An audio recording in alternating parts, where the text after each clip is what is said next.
महाराज जी राधे राधे। राधे राधे। मैं बिहार का रहने वाला हूँ। हाँ। और कलकत्ता से आया हूँ आपके दर्शन के लिए। अच्छा। टीवी पर रोज़ आपकी कथा 12 महीना सुनते हैं जी। और मैं भी एक छोटा मोटा कथावाचक हूँ। अच्छा। तो आपसे हमारी जिज्ञासा ये है कि राजा परीक्षित अपनी माँ के गर्भ में थे। हाँ। तो भगवान अश्वत्थामा के ब्रह्मास्त्र से उसकी रक्षा किए। ठीक है। लेकिन वहीं उनका भांजा अभिमन्यु को भगवान क्यों नहीं बचा सके? परीक्षित की रक्षा तो गर्भ में जाके कर दिए। हाँ। लेकिन अभिमन्यु को नहीं बचा पाए, क्यों? भगवान चाहते तो बचा लेते। हाँ। क्योंकि गुरुजी के पुत्र को भी, मरा हुआ पुत्र को जीवित करके लौटाया है। हाँ। माता देवकी के 6 पुत्रों को जीवित करके लौटाए। हाँ। तो भगवान तो चाहते तो कर लेते। हाँ। पर भगवान ने जान करके नहीं बचाया। अच्छा। क्यों?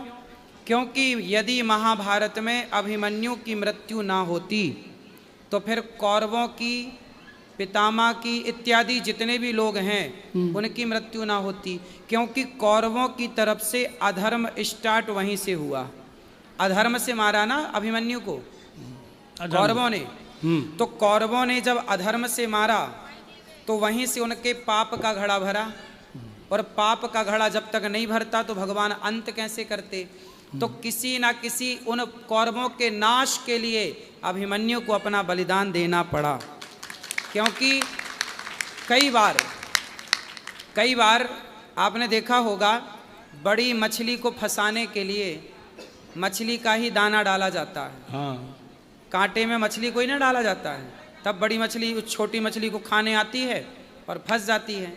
तो अभिमन्यु वो छोटी मछली बन गए, जिस छोटी मछली के चक्कर में सारे बड़ी बड़ी मछलियां फंस गईं और सबने उस चक्कर में अधर्म किया। अभिमन्यु को मारने के लिए सारी हदें पार कर दी कौरवों ने। भगवान ने कहा अच्छा मार लो, तुम हमारे एक को मारोगे ना, हम तुम्हारा सर्वनाश कर देंगे। तुमने अधर्म किया है ना। यदि अभिमन्यु ना मरते तो फिर ये बताओ, फिर दुर्योधन कैसे मरता?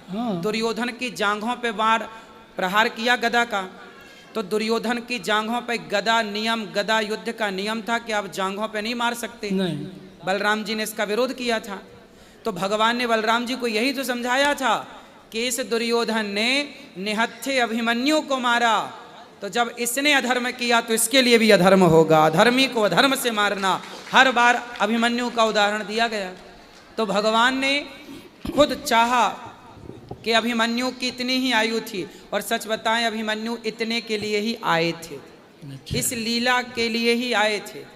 इसलिए भगवान ने कहा कि बहन, यदि मैं तुम्हारे बच्चे को बचाता हूँ तो आने वाले युगों की बहनें कहेंगी कि अपने भांजे को बचाया, क्या कन्हैया हम तुम्हारी बहन नहीं हैं, हमें नहीं बचाओगे? इसलिए भगवान इस प्रकृति के नियम को भी तो नहीं बदलना चाहते थे। ये मृत्यु लोक है। फिर एक अभिमन्यु को बचाते तो फिर सारी बहनें बोलती कि हमारे बच्चे को भी बचाओ। तो भगवान फिर प्रकृति के नियम से, जो मृत्यु लोक बना है उस नियम से भगवान कैसे समझौता करते? इसलिए मृत्यु लोक में सबको मरना है, तो इसलिए भगवान ने नहीं बचाया कि देखो भाई, कल आप ना रोना कि जब आपके परिवार में कोई जाए, देखो भगवान बोले कि मेरा भी भांजा गया, इस मृत्यु लोक में आए हैं तो मरना पड़ेगा। इसलिए इस मृत्यु लोक की मृत्यु को सार्थक भी तो बनाना था। भगवान ही अपने बनाए नियम बदलते तो फिर लोग आरोप लगाते ना कि वाह, अपने भांजे के लिए तो आपने तोड़ दिया नियम, तब ये मरा है तो इसके लिए भी आप तोड़ो। इसलिए भगवान ने कहा कि जो कर सकते थे, गुरु जी का बेटा जिंदा करके दिखाया कि देखो मैं मनुष्य नहीं भगवान हूँ। माँ के वचन को काट नहीं सकते थे, इसलिए उनके 6 पुत्रों को जीवित किया। लेकिन जितना कर सकते थे उतना किया, बाकी अभिमन्यु की इतनी ही आयु थी। बहुत बहुत धन्यवाद। दूसरा प्रश्न ये है कि जब अश्वत्थामा द्रौपदी के 5 पुत्रों की हत्या कर दिया जी, और अर्जुन अश्वत्थामा को पकड़ के ले गए द्रौपदी के पास। हाँ। बोले कि ये तुम्हारे 5 पुत्रों का हत्यारा है, इसकी क्या सजा होना चाहिए, तुम अपने मुंह से सुनाओ। जी। तो द्रौपदी बोली कि इन्हें छोड़ दो। हाँ। भगवान खुद बोलते हैं ब्रह्म बंधुर न हंतव्य आतताई बधारहन। बिल्कुल ब्राह्मण अवध्य होते हैं। बिल्कुल। तो अश्वत्थामा के लिए अवध्य बोले, द्रोणाचार्य के लिए अवध्य क्यों नहीं बोले? द्रोणाचार्य जी, देखिए ऐसा है, द्रोणाचार्य जी ने गलतियां की। ब्रह्म बंधुर न हंतव्य वा तताई बधारणा मयैवो भयमामनातम परिपाहि अनुशासनम। हाँ, भगवान कृष्ण कहते हैं कि ब्राह्मण को कभी मारना नहीं चाहिए और आताताई को कभी छोड़ना नहीं चाहिए। हाँ। तो ये जाति से तो ब्राह्मण है अश्वत्थामा, पर कर्मों से आताताई है। अब सवाल आप कर रहे हैं कि जब ब्राह्मणों को मारना नहीं चाहिए तो फिर गुरु द्रोणाचार्य को क्यों मरवाया गया? हाँ। क्योंकि गुरु द्रोणाचार्य जी ने गलती, क्या निषाद राज को नहीं पढ़ाया वशिष्ठ जी ने? क्या परशुराम जी ने कर्ण को नहीं पढ़ाया? फिर क्यों आप ऐसी प्रतिज्ञा उल्टी सीधी लेंगे? और जब आप पितामह, जब गुरु द्रोणाचार्य गुरु होकर के आपने एक शिष्य का अंगूठा काटा, अंगूठा कटवाया, तो फिर आपका गला तो कटेगा, क्योंकि आपने जो किया है वो भरपाई तो को ना काहू को सुख दुख कर दाता, निज कृत कर्म भोग सब भ्राता। ये सब कर्मों का दंड है।